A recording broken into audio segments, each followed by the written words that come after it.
नमस्कार दोस्तों, एक बार फिर स्वागत है आपका हमारे YouTube channel engineer Kunal Tiwari classes में। और मैं मनीष शर्मा आपको संविधान पढ़ाऊंगा। आज मेरी दूसरी क्लास। पिछली क्लास में हमने पढ़ा था संविधान का भाग 1 और भाग 1 में हमने पढ़ा था संघ राज्य क्षेत्रों के बारे में। उसी भाग से संबंधित हमारा अगला टॉपिक है भारत में राज्यों का गठन, कि भारत में राज्यों का गठन कैसे हुआ। तो दोस्तों, जब हमारा देश आजाद हुआ था और हमारा संविधान लागू हुआ था, उस समय हमारे देश में 13 राज्य और 5 केंद्र शासित प्रदेश थे। और धीरे धीरे बढ़ते बढ़ते ये 29 राज्य हो गए हैं और 9 केंद्र शासित प्रदेश हो चुके थे, लेकिन अभी इसमें कुछ बदलाव हुआ है। तो ये राज्यों का गठन किस प्रकार हुआ, कैसे ये बात आगे बढ़ी, इस पर हम चर्चा करते हैं थोड़ी सी। तो सबसे पहले हमारे देश में जब 13 राज्य और 5 केंद्र शासित प्रदेश थे, उस समय हमारे इस प्रायद्वीपीय भारत में, ये हमारा जो प्रायद्वीप है, नीचे वाला भारत है, इसमें एक बड़ा प्रांत हुआ करता था, इसका नाम था मद्रास। क्या नाम था दोस्तों? मद्रास। मद्रास प्रांत में 2 तरह के लोग रहते थे, और इसमें ऊपर तो रहते थे तेलुगु भाषी लोग। कौन से लोग? जो तेलुगु भाषा बोलते थे। नीचे वाले हिस्से में रहते थे तमिल भाषी लोग। और इसके जो सारे सरकारी कार्यालय, राजधानी जो थी या इसका सचिवालय जो था, मुख्यमंत्री निवास था, जितने भी कार्यालय थे वो सारे थे तमिल भाषी इलाके में। और समस्या ये थी कि तेलुगु भाषी लोगों को तमिल भाषा नहीं आती थी, तमिल भाषी लोगों को तेलुगु भाषा नहीं आती थी। इस चक्कर में ये तेलुगु भाषी लोगों को खासी परेशानी का सामना करना पड़ता था। अपनी बातें मनवाने के लिए, अपने काम करवाने के लिए उन्हें यहाँ इन कार्यालयों में आना पड़ता था, जहां पर सारे लोग तमिल भाषा बोलते थे। तो इन्होंने भारत सरकार से मांग की 1947 में कि हमारा भाषा के आधार पर अलग राज्य बना दिया जाए। मद्रास प्रांत को तोड़ करके तेलुगु भाषी लोगों का अलग राज्य बना दिया जाए और तमिल भाषी लोगों का अलग राज्य बना दिया जाए। और इनकी इस मांग का नेतृत्व कर रहे थे बहुत ही बुजुर्ग वयोवृद्ध नेता थे, श्री पोट्टी रामलुलु। पोट्टी श्री रामलुलु गांधी जी के साथ स्वतंत्रता के आंदोलन में इन्होंने काम किया था। काफी समय तक, लंबे समय तक जेल रहे थे। बहुत ही वयोवृद्ध नेता थे। और इन्होंने तेलुगु भाषी लोगों की जो मांग थी कि हमारा अलग राज्य बना दिया जाए भाषा के आधार पर, इस मांग का नेतृत्व किया। जब इतने वयोवृद्ध और सम्माननीय नेता हमारे देश में किसी आंदोलन की अगुवाई करते हैं, कोई मांग करते हैं, तो सरकार को ध्यान देना लाजमी था। और इनकी मांग पर ध्यान देने पर समझ में आया कि हमारे देश में ऐसा कोई कानून नहीं है, ना तो 1935 के अधिनियम में अंग्रेजों के द्वारा बनाया हुआ है, और ना ही अभी हमारी अंतरिम सरकार ने ऐसा कोई नियम बना रखा है कि भाषा के आधार पर राज्यों का गठन किया जा सके। तो फिर इनकी मांग के मद्देनजर एक आयोग बनाया गया। आयोग का नाम था एस के दर आयोग। एस के दर भाई साहब जो हैं, वो एक रिटायर्ड न्यायाधीश हुआ करते थे। इनकी अध्यक्षता में इस आयोग का गठन किया गया था 1947 में। 1947 में इस आयोग का गठन किया गया और इसने 1948 में अपनी रिपोर्ट सौंपी। इस आयोग में 4 सदस्य थे। सदस्यों की संख्या कितनी थी दोस्तों?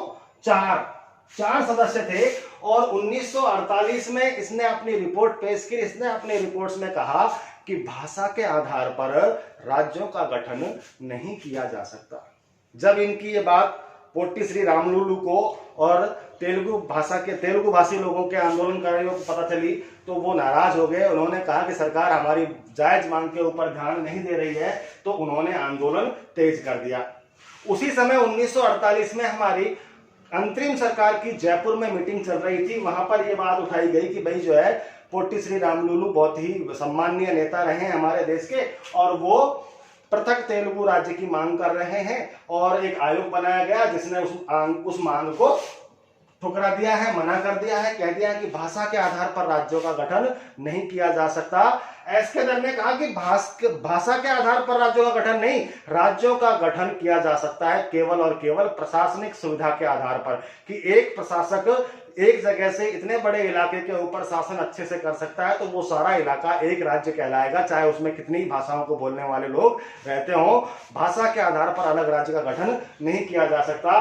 तो फिर उस जयपुर वाली मीटिंग में, जो कैबिनेट की मीटिंग चल रही थी अंतरिम सरकार की, वहां पर निर्णय लिया कि एक और आयोग बनाया जाए। तो एक दूसरा आयोग बनाया गया। इस आयोग को नाम दिया गया JVP आयोग।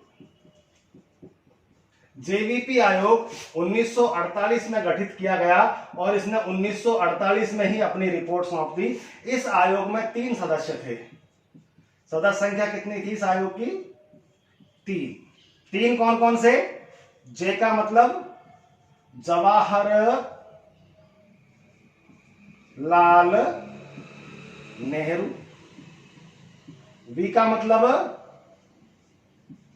वल्लभ भाई पटेल यानी कि सरदार पटेल, और पी का मतलब है यहां पट्टाभी सीता रमैया। इन 3 सदस्यों को मिलाकर के एक आयोग बनाया गया। आयोग का नाम इन तीनों के नाम पर ही जेवीपी आयोग रख दिया। 1948 में यह आयोग गठित किया गया। 1948 में इसने अपनी रिपोर्ट सौंपी और इसने भी अपनी रिपोर्ट्स में मना कर दिया कि राज्यों का गठन भाषा के आधार पर नहीं किया जाना चाहिए। राज्यों का गठन प्रशासनिक सुविधा, यातायात की सुविधा, आर्थिक विकास और राष्ट्रीय एकता के आधार पर किया जाना चाहिए। दोस्तों, एस.के. दर ने तो केवल एक ही बात कही थी कि भाषा के आधार पर राज्यों का गठन ना करके कैसे करें राज्यों का गठन?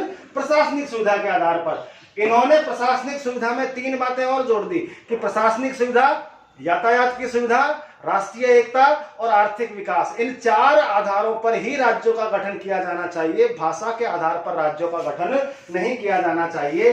जब दो आयोगों ने पोट्टी श्री रामलुलु और तेलुगु भाषी लोगों की मांग को नहीं माना तो फिर पोट्टी श्री रामलुलु ने आंदोलन तेज करते हुए इन्होंने घोषणा की कि मैं जब तक भाषा के आधार पर हमारा अलग राज्य नहीं बना दिया जाएगा अन्न जल का त्याग करता हूं। अर्थात इन्होंने आमरण अनशन की घोषणा कर दी कि या तो मैं मरूंगा या फिर हमारा भाषा के आधार पर अलग राज्य बना दिया जाए। कहते हैं कि 56 दिन के अनशन बाद, 56 दिन तक लगातार अनशन करने के बाद 15 दिसंबर 1952 को पोट्टी श्री रामलुलु का निधन हो गया। 56 दिन तक लगातार अनशन करने के बाद पोट्टी श्री रामलुलु का निधन हो जाता है और इनका निधन हो जाने के बाद आंदोलन जो था वो नेतृत्व विहीन हो गया। नेतृत्व विहीन हो गया। इसका दूसरा फर्क ये पड़ा कि अब तक तो इस आंदोलन का नेतृत्व कर रहे थे गांधीवादी, अहिंसावादी पोट्टी श्री रामलुलु, लेकिन अब वो नहीं रहे तो ये आंदोलन हिंसक हो गया।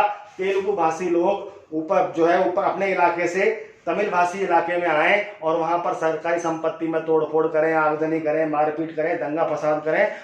हालात बड़े खराब हो गए, नियंत्रण से बाहर हो गए। तो आखिरकार मजबूरीवश जवाहरलाल नेहरू, तत्कालीन प्रधानमंत्री जवाहरलाल नेहरू के द्वारा 1 अक्टूबर 1 अक्टूबर 1953 को भाषा के आधार पर पहला और देश के 14वां राज्य बनाया गया जिसका नाम रखा आंध्र प्रदेश। क्या नाम रखा दोस्तों? आंध्र प्रदेश। आंध्र प्रदेश भाषा के आधार पर पहला और देश का 14वां राज्य बना। लेकिन ये काम तो जवाहरलाल नेहरू के द्वारा कर दिया गया, लेकिन ना तो ऐसा हमारे संविधान में लिखा हुआ है कि भाषा के आधार पर राज्यों का गठन किया जा सके, और ना ऐसा अब तक के दोनों आयोगों ने सिफारिशों में कहा कि भाषा के आधार पर राज्यों का गठन किया जाना चाहिए। यानी कि ये जो आंध्र प्रदेश 1 अक्टूबर 1953 को बनाया गया था, ये वास्तव में बना तो दिया लेकिन कानूनन सही नहीं था। इसलिए एक और आयोग बनाया गया, तीसरा आयोग बनाया गया, और आयोग का नाम था राज्य पुनर्गठन आयोग। यह आयोग नवंबर 1953 में बनाया गया और इसने अपनी रिपोर्ट जनवरी 1955 में सौंप दी। इस आयोग के 3 सदस्य थे।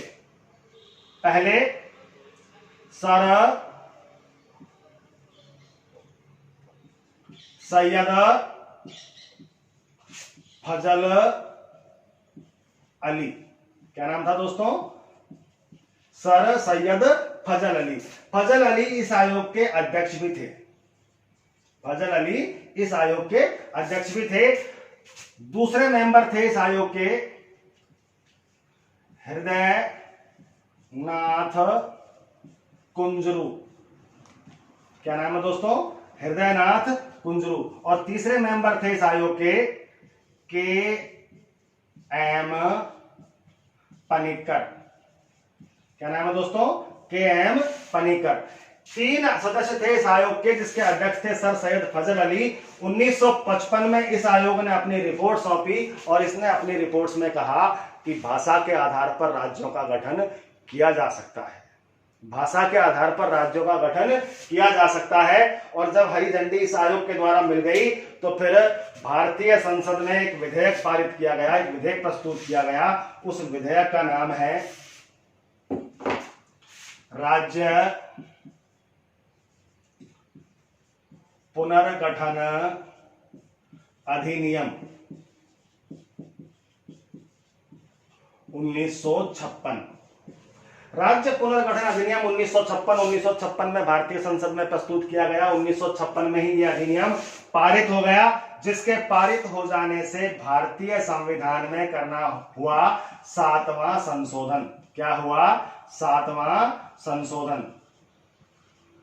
भारतीय संविधान में 7वां संशोधन कब हुआ था? 1956 में हुआ था। और इस संशोधन के हो जाने के बाद राज्यों का किया गया पुनर्गठन। राज्यों का किया गया पुनर्गठन। और पुनर्गठन किया गया तो हमारे देश में 14 राज्य और 6 केंद्र शासित प्रदेश हो गए। पुनर्गठन तो किया ही गया, साथ ही साथ अब से पहले हमारे देश में राज्यों को हमने ABCD 4 श्रेणियों में बांट रखा था। अब इस श्रेणी को भी समाप्त कर दिया गया। सारे राज्य केवल A श्रेणी के रहेंगे, एक ही श्रेणी के रहेंगे, अर्थात श्रेणी का महत्व खत्म हो गया। ABCD श्रेणियां समाप्त कर दी गई, राज्यों का पुनर्गठन किया गया। और जो 13 राज्य और 5 केंद्र शासित प्रदेश थे, जिसमें 14वां राज्य आंध्र प्रदेश जुड़ा था, अब पुनर्गठन के बाद 14 राज्य और 6 केंद्र शासित प्रदेश हमारे देश में हो गए हैं। अब 6 से ये आगे कैसे चलते हैं देखते हैं दोस्तों। प्रारंभ में जब हमारा संविधान लागू हुआ था, देश आजाद हुआ था, उस समय हमारे देश में 13 राज्य और 5 केंद्र शासित प्रदेश थे। अच्छा, इससे भी पहले जब हमारा देश आजाद नहीं हुआ था, जब अंग्रेजों का शासन था, तो अंग्रेजों ने हमारे देश को बांट रखा था 5 प्रांतों में। जहां पर अंग्रेजों का सीधा प्रभुत्व था, सीधा शासन था, वहां 11 राज्य और उन्होंने 4 केंद्र शासित प्रदेश बना रखे थे। बाकी सारी जो है देसी रियासतें थी। तो आजादी से पहले 11 प्रांत और 4 केंद्र शासित यानी चीफ कमिश्नरी क्षेत्र। आजादी के तुरंत बाद 13 राज्य और 5 केंद्र शासित प्रदेश। लेकिन जब 7वां संशोधन हमारे संविधान में किया गया और राज्यों का पुनर्गठन किया गया। अच्छा, पुनर्गठन कब किया गया? हमारे देश में राज्यों का पुनर्गठन कंप्लीट हुआ था 1 नवंबर 1956 को। 1 नवंबर 1956 को जब पुनर्गठन कंप्लीट हो गया तो हमारे देश में 14 राज्य और 6 केंद्र शासित प्रदेश थे। और 14 राज्यों से 29 राज्य कैसे हुए और 6 केंद्र शासित प्रदेशों से 9 केंद्र शासित प्रदेश कैसे हुए, तो देखते हैं दोस्तों। 14वां राज्य कौन सा था? आंध्र प्रदेश। तो 15वां राज्य हमारे देश में बना था कौन सा? गुजरात। कौन सा बना था? गुजरात। गुजरात हमारे देश में बनने वाला 15वां राज्य था, जिसका निर्माण हुआ था 1960 में। गुजरात के बाद बना था 16वां राज्य हमारे देश में, कौन सा? नागालैंड। नागालैंड। और नागालैंड का गठन किया गया था 1963 में। और नागालैंड के बाद अगला राज्य बना था हमारे देश में हरियाणा। और हरियाणा का गठन हुआ था दोस्तों 1966 में। 1966 में हरियाणा बना। हरियाणा के बाद 18वां राज्य हमने बनाया था हिमाचल प्रदेश। कौन सा बनाया था? हिमाचल प्रदेश। और हिमाचल प्रदेश का गठन हमने किया था 1971 में। 1971 में। इसके बाद 19वां राज्य बनता है हमारे देश में मणिपुर। और मणिपुर का गठन हमने किया था सन 1972 में। और 1972 में मणिपुर के बाद मेघालय और त्रिपुरा। मेघालय और त्रिपुरा, इनका गठन भी कब किया गया दोस्तों? 1972 में। मेघालय का गठन भी 1972 में, तो त्रिपुरा का गठन भी 1972 में, तो मणिपुर का गठन भी कब किया गया था? 1972 में। फिर 22वां राज्य बना हमारे देश में सिक्किम, और सिक्किम का गठन किया गया था 1975 में। 23वां राज्य बनता है हमारे देश में अरुणाचल प्रदेश। कौन सा दोस्तों? सॉरी, अरुणाचल नहीं, मिजोरम। मिजोरम बनता है, और मिजोरम कब बनता है? 1987 में। और उसके बाद नंबर आता है अरुणाचल प्रदेश का। अरुणाचल प्रदेश, अरुणाचल प्रदेश का गठन भी होता है कब? 1987 में। और 25वां राज्य बनता है गोवा। वो गोवा जिसको 1961 में पुर्तगाली भारत को छोड़कर के चले गए थे, तब से हमने उसे केंद्र शासित प्रदेश बना रखा था, लेकिन 1987 में गोवा को भी हमने क्या दे दिया है? पूर्ण राज्य का दर्जा दे दिया है। ये तो कोई खास बात नहीं, परीक्षाओं में पुरानी चीजें हो गई, ज्यादा पूछी नहीं जाती हैं, लेकिन आजकल जो परीक्षाओं में पूछा जाता है वो शुरू होता है 26वें राज्य से। 26वां राज्य बना था हमारे देश में छत्तीसगढ़। कौन सा दोस्तों? छत्तीसगढ़। और छत्तीसगढ़ का गठन कब हुआ था? तारीख भी याद रखनी होती है। छत्तीसगढ़ का गठन हुआ था 1 नवंबर। कब दोस्तों? 1 नवंबर सन 2000 को। 1 नवंबर सन 2000 को हमारे देश में छत्तीसगढ़ का गठन हुआ। उसके बाद 27वां राज्य बना, उसके कुछ दिनों बाद ही कौन सा? उत्तराखंड या उत्तरांचल। उत्तराखंड या उत्तरांचल। और इसका गठन कब हुआ है दोस्तों? इसका गठन हुआ है 9 नवंबर। कब? 9 नवंबर 2000 को, सन 2000 को। 28वां राज्य बनता है हमारे देश में झारखंड। और झारखंड का गठन कब होता है दोस्तों? 15 नवंबर सन 2000 को। अच्छा, वैसे तो ज्योग्राफी का टॉपिक है, लेकिन फिर भी छत्तीसगढ़ कौन से राज्य से तोड़कर बनाया? छत्तीसगढ़ बनाया मध्य प्रदेश से तोड़कर। तो उत्तराखंड कौन से राज्य से तोड़ करके बनाया? उत्तर प्रदेश से। और झारखंड किससे तोड़ा? बिहार से। इसके बाद दोस्तों हमारे देश में 29वां राज्य बनता है आखिरी, तेलंगाना। कौन सा? तेलंगाना। और तेलंगाना कैसे तोड़ा था? आंध्र प्रदेश से। और इसे कब बनाया? 2 जून 2014 को। सबसे नवीनतम राज्य कौन सा है? तेलंगाना है, जिसे कब राज्य के रूप में दर्जा दिया गया था? 2 जून 2014 को। दोस्तों बहुत महत्वपूर्ण है, अक्सर किताबों में ये नहीं मिलता है और पढ़ाने वाले भी नहीं पढ़ाते हैं, तो अगर आप चाहें तो इसका स्क्रीनशॉट ले लें। आगे चलते हैं। ये तो बात हुई हमारे देश में राज्यों की। अब बात करते हैं केंद्र शासित प्रदेशों की। अच्छा, राज्यों में भी एक बात रह गई कि ये तो हो गए 29 राज्य, लेकिन वर्तमान में हमारे देश में कितने राज्य हैं दोस्तों? वर्तमान में हमारे देश में राज्यों की संख्या है 28। फिर एक कहां गया? कौन सा गया? तो आपको पता है 5 अगस्त 2019 को भारतीय संसद ने एक विधेयक पारित करके क्रांतिकारी फैसला किया कि जो हमारा एक राज्य हुआ करता था जिसका नाम था जम्मू कश्मीर, जम्मू कश्मीर राज्य को से राज्य का दर्जा छीनने का प्रस्ताव पारित किया गया 8 अगस्त 2019 को, और इसे राज्य से केंद्र शासित प्रदेश बना दिया। केंद्र शासित प्रदेश भी इसके 2 हिस्से कर दिए गए। एक का नाम था रखा गया जम्मू एंड कश्मीर, और दूसरे केंद्र शासित प्रदेश का नाम रखा गया लद्दाख। क्या रखा गया दोस्तों? लद्दाख। और ये कब की बात कर रहा हूं मैं? 5 अगस्त 2019 को भारतीय संसद के द्वारा एक विधेयक पारित करके जम्मू कश्मीर राज्य से राज्य का दर्जा छीन लिया है, और जम्मू कश्मीर राज्य को तोड़ करके 2 केंद्र शासित प्रदेश बना दिए गए हैं, जम्मू कश्मीर और लद्दाख। और इस संशोधन को, इस अधिनियम को लागू कर दिया है हमारे देश ने, हमारी सरकार ने 31 अक्टूबर 2019। 31 अक्टूबर क्यों? सरदार पटेल की जयंती, जिसे हम राष्ट्रीय एकता दिवस के रूप में मनाते हैं, इस दिन इस संशोधन को मान्यता प्रदान कर दी। अर्थात 31 अक्टूबर 2019 से जम्मू कश्मीर और लद्दाख केंद्र शासित प्रदेश के रूप में अस्तित्व में आ गए। तो ये थे हमारे राज्य, और राज्यों की संख्या जो 29 थी घटकर अब कितनी रह गई है? 28, क्योंकि जम्मू कश्मीर राज्य से हमने राज्य का दर्जा छीन लिया है। आगे चलते हैं दोस्तों। केंद्र शासित प्रदेश। तो हमारे देश में केंद्र शासित प्रदेशों की संख्या पहले 5, आज अंग्रेजों के जमाने में 4, दिल्ली, मेरवाड़ा, कुर्ग और बलूचिस्तान। आजादी के बाद 5 केंद्र शासित प्रदेश हो गए, बढ़कर के 1 नवंबर 1956 को ये 6 हो गए और अब ये 9 है। अच्छा, एक बात और दोस्तों,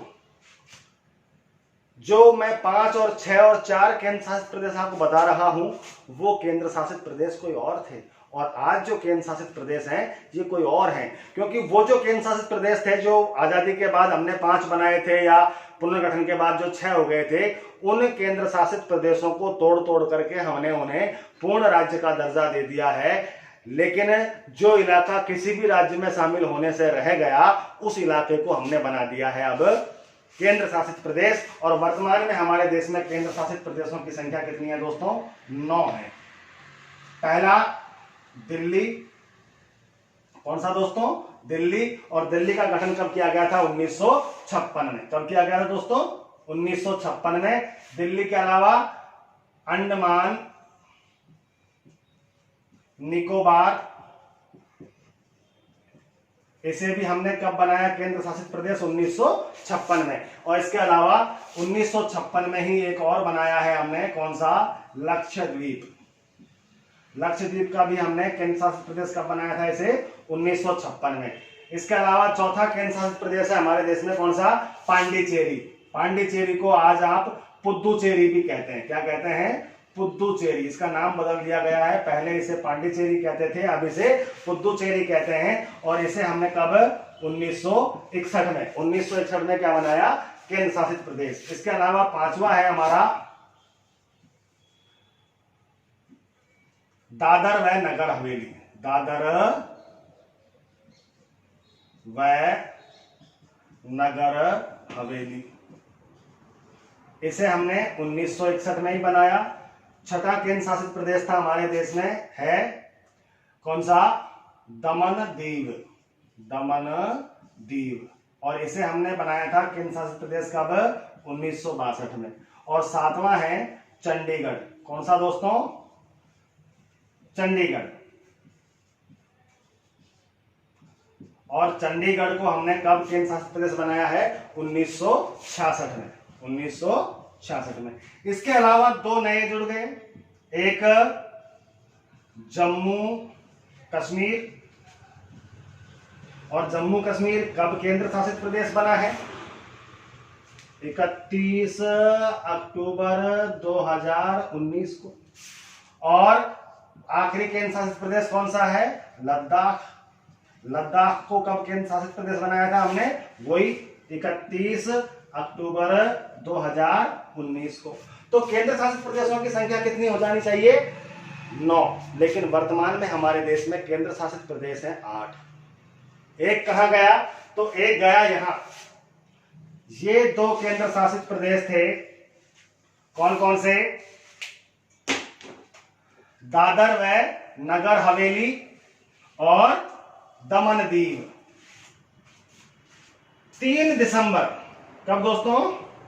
3 दिसंबर 2019 को भारतीय संसद ने एक और प्रस्ताव पारित किया, जिसके द्वारा इन दोनों केंद्र शासित प्रदेशों को मिलाकर के एक ही केंद्र शासित प्रदेश बना दिया गया। और इस प्रस्ताव को हमने लागू कर दिया है हमारे पिछले गणतंत्र दिवस से, यानी कि 26 जनवरी 2020 से।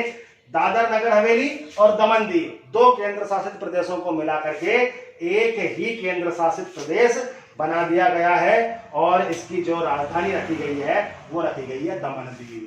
तो अब हमारे देश में दिल्ली, अंडमान निकोबार द्वीप, लक्षद्वीप, पुद्दुचेरी और 5वां कौन सा? दादर व नगर हवेली और दमन दीव। ये हो गया कौन सा? छठा। ये हो गया कौन सा? 7वां। और ये हो गया कौन सा? 8वां। 8 ही केंद्र शासित प्रदेश रह गए हैं। तो दोस्तों, ये था हमारे राज्यों का गठन। हमारा वीडियो कैसा लगा जरूर बताएं दोस्तों। वीडियो को पूरा देखें और अगर कोई क्वेरी हो तो कमेंट बॉक्स में लिख करके हमें बताएं। हम जरूर आपके सवालों का जवाब देंगे और अगला वीडियो जल्द ही आपकी सेवा में हाजिर किया जाएगा। धन्यवाद। वीडियो कैसा लगा जरूर बताएं।